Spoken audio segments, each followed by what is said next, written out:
एक बार गौतम बुद्ध एक गांव में किसी धर्म सभा को संबोधित कर रहे थे।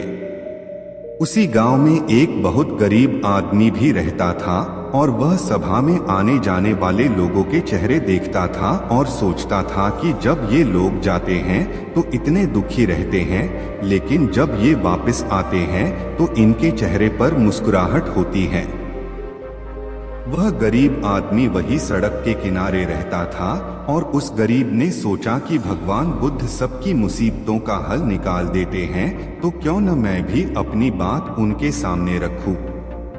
यह सोचकर गरीब व्यक्ति भी निकल दिया और वहां जाकर उसने देखा कि सभी लोग लाइन में खड़े हैं और एक एक करके अपनी समस्या बता रहे हैं। भगवान बुद्ध उनकी समस्या का समाधान हंसते हंसते कर रहे हैं।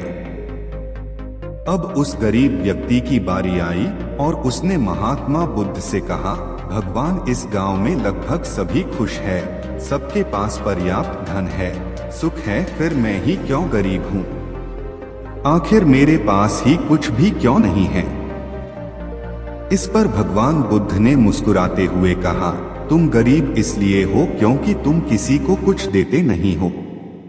इस बात पर गरीब को बहुत आश्चर्य हुआ और भगवान से बोला, हे भगवान, मेरे पास देने के लिए कुछ भी नहीं है, फिर मैं कैसे किसी को कुछ दे सकता हूँ? मेरा तो खुद का गुजारा ही नहीं होता, फिर मैं किसी को भला क्या दे सकता हूँ? भगवान बुद्ध ने कहा, तुम बहुत अज्ञानी हो, तुम्हारे पास देने के लिए बहुत कुछ है जिसे तुम पहचान नहीं पा रहे।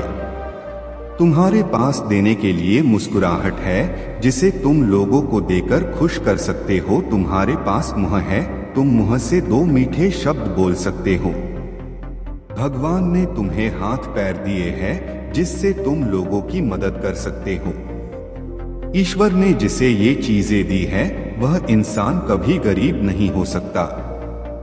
गरीब होना तो सिर्फ तुम्हारा एक भ्रम है, इसे निकाल दो। यह सिर्फ तुम्हारी कल्पना है। इंसान जैसा सोचता है वैसा ही बन जाता है, इसलिए तुम भी ऐसे ही बन गए हो।